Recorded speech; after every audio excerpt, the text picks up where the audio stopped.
Te voy a contar con detalle por qué te he secuestrado, qué te va a pasar y cuánto tiempo estarás aquí.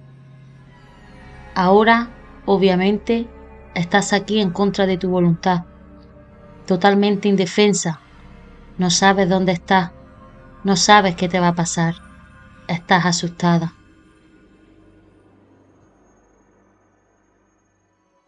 Hoy hablaremos de David Parker Ray, el asesino de la caja de juguetes. La historia de este asesino en serie es una de las más brutales que me he encontrado a lo largo de los años que llevo leyendo e interesándome por estos temas. Y curiosamente lo he conocido a través de un amigo mío, de Rafa, que también le gusta mucho estas cosas, y me lo comentó el otro día, y decidí indagar y buscar un poco de información sobre este hombre tan perverso, y por supuesto pues traéroslo a vosotros y a vosotras aquí al podcast. Así que voy a empezar a contar esta macabra historia. Una mujer desnuda y con un collar de perro en el cuello corría calle abajo pidiendo ayuda en la localidad norteamericana de Truth or Consequences. Su cuerpo presentaba toda clase de cortes, moratones y laceraciones. Sus muñecas y tobillos, completamente amoratados, indicaban que había estado maniatada durante horas e incluso días. Desesperada por no recibir ayuda, divisó una caravana donde golpeó la puerta incansablemente hasta que el matrimonio Bridge la socorrió.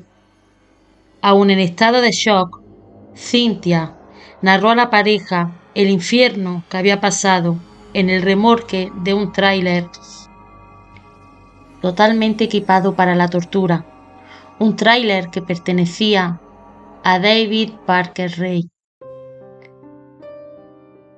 David nació en Belén, Nuevo México, el 6 de noviembre de 1939. Fue un niño abandonado por sus padres y criado por su abuelo, el cual le infligía duros castigos físicos.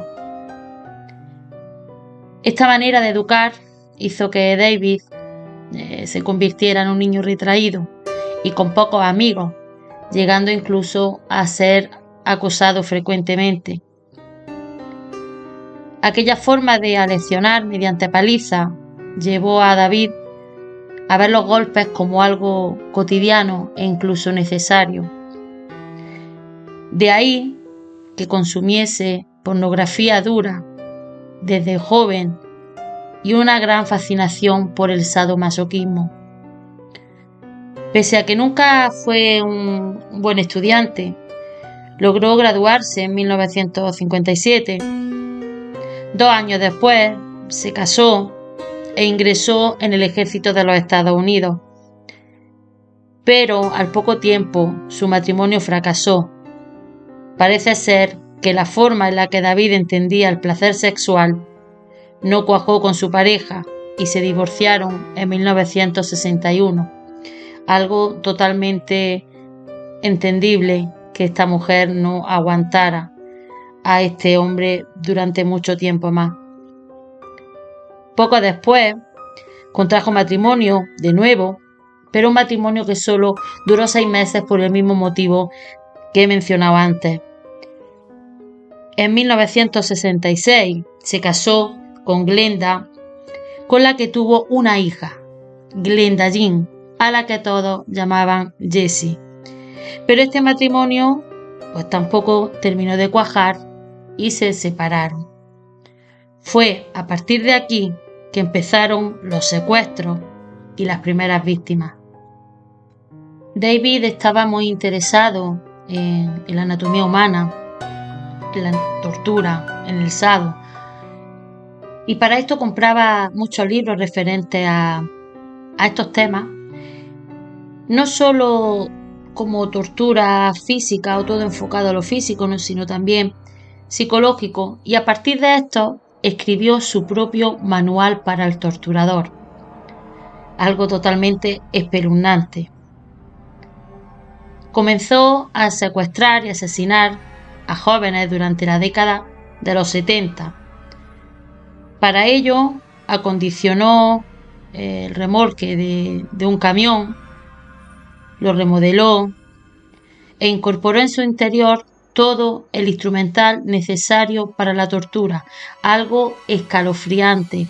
Es una pena que aquí en el podcast no podáis ver las imágenes, que las podéis encontrar en cualquier sitio de la web, en YouTube, en muchos sitios, para que veáis lo espeluznante y el miedo que da ese lugar. De aquí cogió el nombre de Toy Box Killer o el asesino de la caja de juguetes. Esta caja de juguetes, mal llamada juguetes, tenía un decorado de lo más tétrico.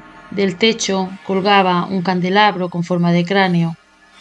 Las estanterías estaban repletas de agujas, tenazas, pinzas y una multitud de material quirúrgico.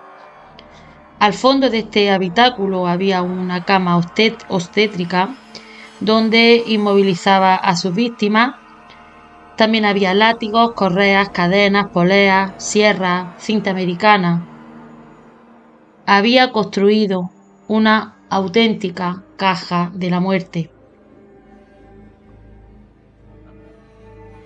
Pero este asesino en serie, a diferencia de otros que ya conocemos, que ya hemos hablado de ellos, no trabajaba solo. En 1975 conoció a Cindy, se hicieron pareja y ella pues la ayudaba a secuestrar a las mujeres, uniéndose a este dúo la propia hija de David Parker, su hija Jessie, la cual engañaba, drogaba a sus propias amigas para meterla en esta caja del terror. Un juego macabro que se alargó durante más de 20 años, que terminó cuando Cynthia Virgil logró escapar. Como he contado antes al principio, Cynthia consigue llegar a la caravana con el matrimonio Brinch y estos, pues, alarmados tras escuchar el testimonio de la víctima, pues llaman a la policía, a los servicios de urgencia, en fin, todo lo que se hace en estos casos.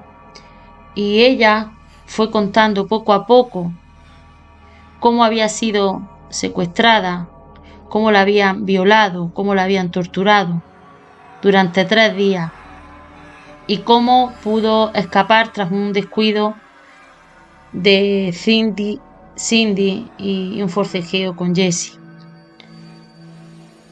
La víctima cuenta que eran las 10 de la mañana del sábado 20 de marzo de 1999, cuando ella, prostituta, caminaba en busca de algún cliente. David le hizo una seña y le ofreció $20 para que le practicara sexo oral, a lo que ella aceptó, y tras realizarle la felación, David sacó una placa de policía y la amenazó con detenerla e intentó ponerle una esposa, cosa que hizo que Cynthia se resistiera, recibiendo un fuerte golpe en la cabeza por parte de Cindy. Como las dos se llaman Cynthia, estoy diciendo Cindy a la que es la pareja de David y Cynthia a la víctima, para que no nos hagamos ningún tipo de lío a la hora de mencionarla. Cuando Cynthia se despierta, se ve encadenada y llevando un collar de perro en el cuello y escuchando una grabación donde era David Parker el que hablaba. En esta cinta, la voz del asesino narraba el tipo de tortura que iba a llevar con sus víctimas. una cinta que más adelante será clave en el juicio, y que voy ahora a proceder a leeros un trocito pequeño porque la cinta dura más de media hora y estos son algunos de los extractos que se han podido sacar. Has sido la elegida, seleccionada por tu cuerpo y por tu aspecto. Me gusta el sadomasoquismo, así que cuando sienta esa urgencia, voy por una chica. Ambos sabemos para qué te hemos traído. Tus muñecas y tobillos están encadenados y estás amordazada, porque no te gustará como lo hago. Te quedarás aquí, desnuda y encadenada. Estarás colgada del techo por las muñecas y te azotaré muy fuerte, con palmetas, cuerdas, látigos, gatos de 9 colas o con lo que me plazca. He traído a 37 mujeres con el mismo objetivo, o puede que alguna más, pero ninguna ha escapado. No lo consiguieron. Tú no serás una excepción. Durante 30 minutos supo lo que le esperaba. La primera parte de la tortura fue psicológica. Le mostraban centenares de fotos de mujeres encadenadas y sodomizadas. Después vinieron las descargas eléctricas y más tarde sería colgada del techo mediante un sistema de cadenas y poleas. Una vez en el aire, le realizaron toda clase de abusos con juguetes sexuales, con látigos y cuerdas. A la mañana siguiente, viendo que su castor se había dejado las llaves de sus cadenas en una mesa, la joven intentó liberarse, pero Cindy la pilló por sorpresa y comenzaron a forcejear. Cindy le clavó un picayelo en el cuello y la víctima le rompió una lámpara en la cabeza, consiguiendo así escapar y llegar a la caravana de los Brinch. La policía se trasladó a la casa de David y Cindy, descubriendo allí la caja de juguetes. El horror. Pero tras el análisis exhaustivo se encontraron solo con el ADN de la familia y de Cynthia y de nadie más. Era difícil poder demostrar que ahí había habido más tortura e incluso creer a la propia Cynthia, que estaba catalogada como una prostituta drogadicta sin mucha credibilidad. Aún así, revisando también la casa, encontraron más de 100 cintas grabadas de VHS, pero después de revisar una por una se dieron cuenta que no tenían nada en particular, excepto una donde se veía a David preparando la cama de la tortura, y en otra secuencia muy corta se ve a una chica encadenada, pero sin más datos sobre ella, no se le veía ni la cara, pero sí pudieron divisar un tatuaje bastante llamativo y muy peculiar y poco usual. Ahora, a partir de aquí, tenían que buscar a esta mujer teniendo como única pista un tatuaje. Mientras David y las demás se encontraban en las dependencias policiales, este alegaba que Cynthia era una drogadicta que accedió en todo momento a sus pretensiones sexuales, que no hubo ningún tipo de forcejeo, que todo fue totalmente consentido. Entonces, agarrándonos a estas declaraciones y teniendo en cuenta que no había muchas pruebas en su contra, aún así teniendo esa caja del terror, es algo que yo todavía no entiendo. Pero bueno, la policía estadounidense en ese momento, en esa zona, pues actuaba de esta forma.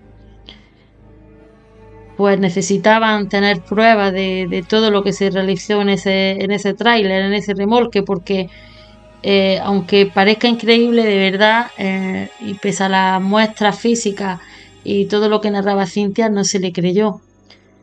Entonces tenemos que volver otra vez al tatuaje. Ese tatuaje que en el vídeo se ve borroso y la policía decide mandarlo al FBI para que los especialistas lo intenten sacar con más calidad.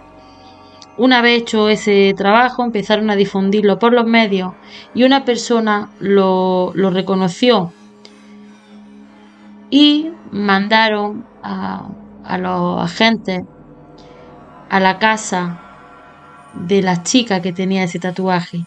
La chica se llamaba Kelly Garrett. Esta contó que ella era amiga de Jesse, pero que no entiende por qué ha salido en ningún vídeo de David si ella nunca había estado en esa casa y mucho menos en ese remolque que le estaban contando.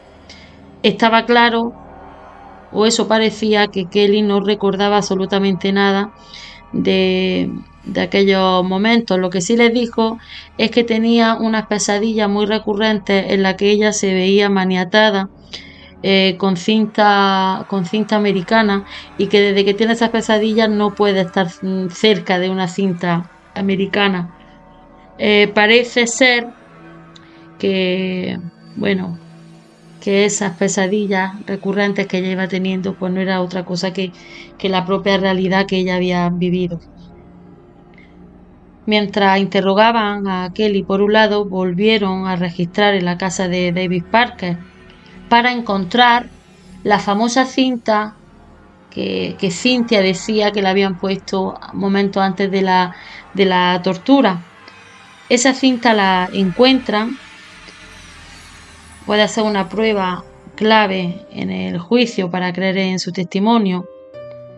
Una cinta que tiene una duración muy larga y que también es clave para descubrir por qué Kelly tiene amnesia, ya que en esa cinta, aunque antes no lo he leído porque ya os he comentado que es muy larga, hay una parte en la que dice él mismo que se le suministra a la víctima sodio, pentanol y fenobarbital, que reducen el dolor experimentado y producen además pérdida de memoria. Así podía controlar a sus víctimas, controlar la propia voluntad de ellas y posiblemente fue la causa de que Kelly no recordara absolutamente nada de lo que había pasado. Entre otras cosas, fijaros el efecto que puede causar estas 3 pastillas mezcladas, porque a Kelly le cortaron el cuello también con un collar de perro. Parece que era el santo y seña de este hombre. Le cortaron el cuello y la tiraron en una cuneta. Kelly sobrevivió, está claro. Después de todos estos hallazgos, no fue nada fácil que el juez condenara a David y sus cómplices, más que nada porque las lagunas en las declaraciones de Kelly sobre lo que le había pasado hicieron que el jurado no lo tuviera muy claro. Se presentó aparte la cinta como prueba, pero como Kelly no recordaba haber escuchado esa cinta, pues el juez la desestimó esta prueba y el jurado no pudo escucharla. Aparte de esto, sabiendo que el jurado probablemente le iba a acusar como culpable a David, el juez decretó que tenía que ser por unanimidad y como el jurado no se puso de acuerdo, David salió en libertad y así terminó el juicio. Por suerte, 9 meses después, tras este impacto tan grande en la sociedad, porque nadie podía creer que este monstruo quedara en libertad, pues el juicio se repitió con un juez distinto, con un jurado diferente, donde sí se aceptó la cinta como prueba y la sala se quedó estupefacta cuando escuchó la narración que ahí se narraba. En abril de 2001, David fue declarado culpable. David se declaró culpable, para llegar a un acuerdo con la fiscalía donde pedía 5 años de libertad condicional para su hija, y él fue sentenciado a 223 años, de los cuales no llegó ni a cumplir uno, puesto que en 2002 murió de un infarto, llevándose también a la tumba el número de víctimas que habían pasado por su caja de juguetes, por su caja del terror. Y hasta aquí el espeluznante caso de David Parker Wright. Espero que os haya gustado y nos escuchamos en el siguiente podcast.